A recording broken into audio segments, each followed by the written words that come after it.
Hello, happy Sunday, happy self-care Sunday. I hope you're doing well. I've got a new tripod which is literally looks like it's gonna fall at me, so if we have a wonky moment, apologies. But today's self-care Sunday is a kind of more of a reflection, really. So many of us, like you and I, we talk on Instagram, on here, on this platform, and it's been a great platform for us to connect. And we talk about everything. This is a safe space to talk about everything that's going on in our lives. And I've been speaking to some amazing women, but something kind of struck me, and it was a few of these amazing women that I've been speaking to who don't seem to have any time to do anything for themselves. Now, as women, and it got me thinking about the podcast series last year about Get Lifted. And if you haven't listened to it, there's some amazing women that I interview. And we talk about us ladies, and some of you guys who might be watching. We are fundamentally people pleasers. We say yes to everything. We want to do, get things done. It's like the multitasking, the get the list. It's like almost like, if we underachieve, we beat ourselves up. But actually, by doing that, we are exhausting ourselves. And, people pleasing is all very well. And yes, saying yes to certain things and getting stuff done is massively satisfying. I get that. But when it becomes to the detriment of our health, and when we put ourselves so low down on the list, which I know a lot of you ladies do, that is when it makes me really unhappy. So I don't have kids. I don't have any pets, and I know how demanding dogs and cats, and not cats so much, but like puppies and kids for sure. Both my sisters have got children, and I know they come and stay with me, and I'm knackered by the time I give them back, even if it's for a few hours. So I know it's constant. I do understand that. But some of you ladies, even with husbands, like maybe your kids have grown up and stuff, it's almost like because we do everything for them, our partners. I'm really lucky. George is super self-sufficient, thank God. And I think that's come from sort of us getting together later on in life. But I think, if you've been with your partner for years and years and years, you kind of get stuck in a bit of a rut where you just are doing things all the time for them. And this has come off the back of speaking to two amazing women who just don't have time to go to the gym, or they don't want to leave them because they don't know whether the husband will be able to make their dinner. And I'm just like, at what point does it get to the stage where you can't even go for a walk by yourself, or you can't, it's like, you've got to be able to do things for yourself. And this isn't a preachy thing. It's just coming out of love, where I think it's healthy for each of you as individuals to be able to do things on your own, to whip up yourself something to eat, you not have to rely on each other so much. And obviously I'm massively for the females, and just thinking like, wouldn't it be nice to go to, a Pilates class for an hour out of your day? That is your time. That's not going to harm anybody, is it? I mean, I'm just kind of rambling here, but it just really upset me when I spoke to some ladies and they were like, I don't have time. I can't do a class. No, I can't leave him by himself. And I was like, what do you mean?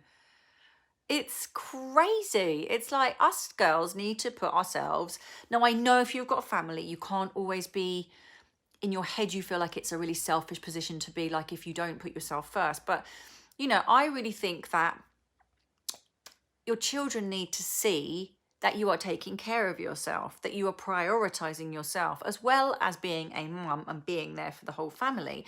You still need to have that time where you go, this is my time. I'm going to have a bath. It's 20 minutes.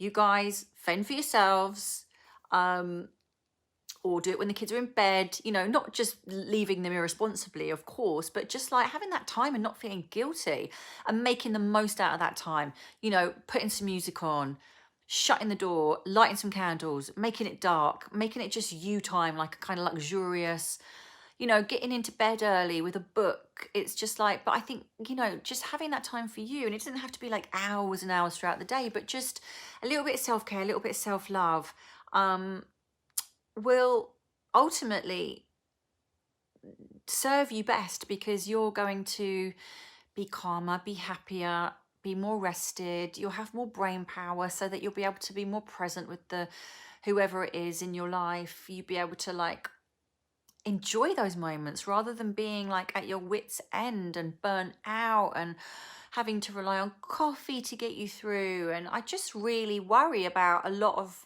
people in my life and a lot of you that I know, because I just think that you say, oh, I can't justify spending that money on myself, or oh, I don't have time to go to a class, I don't have time for a hobby.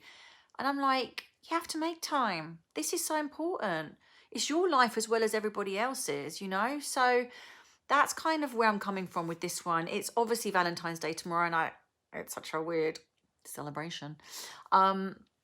I've never been big on it, but I think if anything we take from it, it's about a little bit of love for ourselves, because if we don't love ourselves, we can't really love anybody else. We have to respect ourselves and love ourselves. And like I said, I think it sets a really good example for your kids for the future, because then they're going to look after themselves and they'll say, oh, actually, no, that me time is really important.